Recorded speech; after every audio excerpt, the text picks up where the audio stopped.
Since joining the Arizona Cardinals finance team in 2010, Christine Harms has helped modernize finance functions for all the companies that roll up under her oversight. She shares great insights on how to have open conversations to get what you want and the value of mentorship.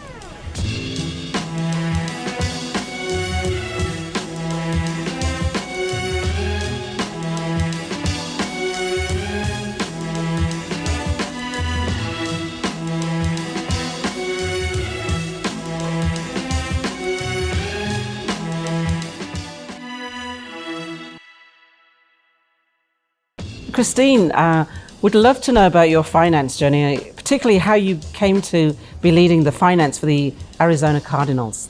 I went to school to be an electrical engineer and I didn't like it.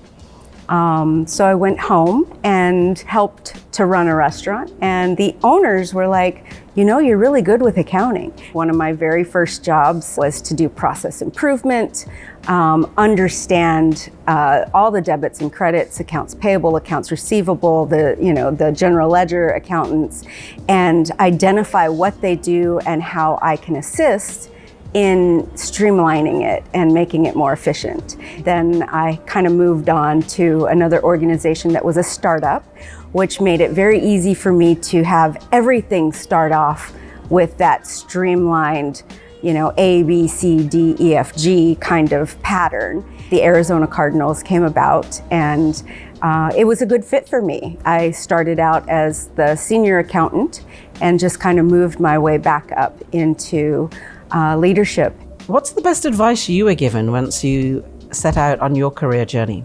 Don't be afraid of change. Always be looking for a solution to make things more streamlined, but still follow all the rules and regulations of GAAP and internal controls, but receive the knowledge and look for those ways to change what you're doing and not be stuck in your way.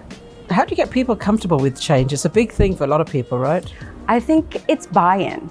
One of the key things that we do in our organization when we implement something that is going to affect our whole department is we take those key people and we bring them in from the very beginning to see what kind of revolution this change might create for them.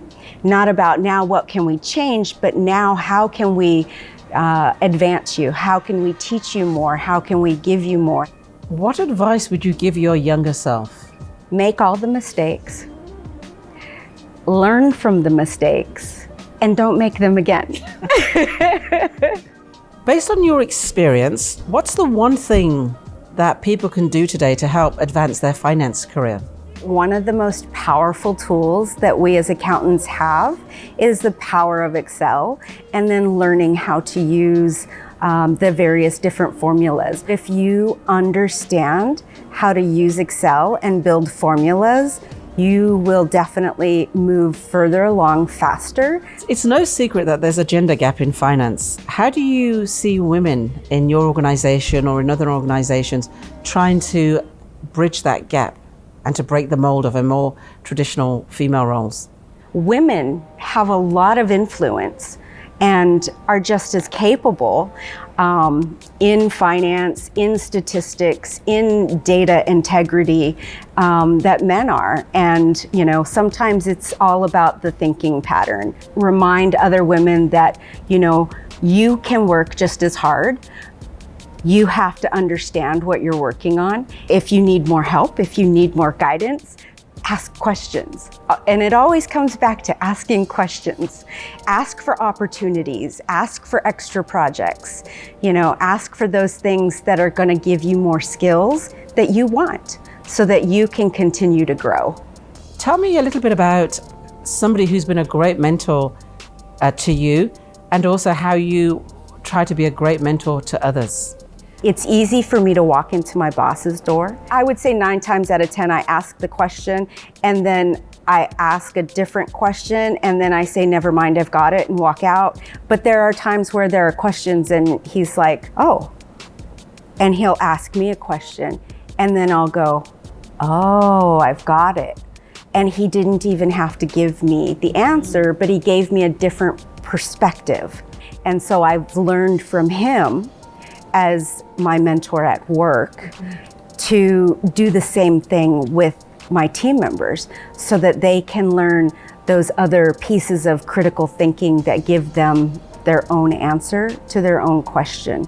You know, a lot of times that knowledge share is just the one thing that someone is missing to be able to move up or to be able to feel that they've made a contribution to what they're doing and to enjoy their job. Part of your career journey was also influenced by your decision to have a family, right? And wanting to find a career and a role that allowed you to do all the things that you want. Do you think as women, we struggle sometimes with knowing what we really want as opposed to what we think we ought to want?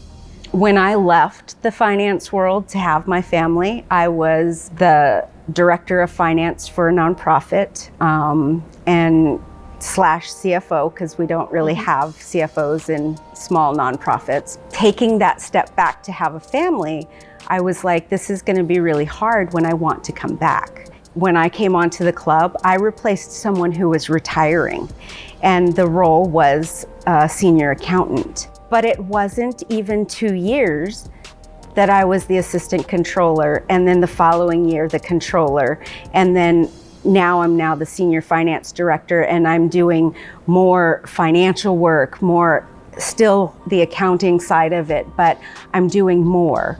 So getting through that and understanding that it's not one or the other, it can be both, but it also depends on yourself, your job, and the people you work with. What advice would you give to young girls, to young women about a career in finance? I would say that if you want to play with money and play with big numbers, that finance is definitely fun. There's so many different areas of finance, honestly, that you can find your niche in what you find intriguing, interesting, fun. It's not really a career once you find that point. It's like doing what you love to do every day and always knowing that if this is what you love, don't let anyone tell you that it's not. I love numbers.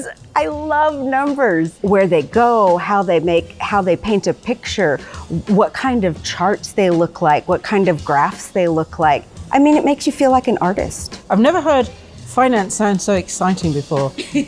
That's wonderful. Thank you.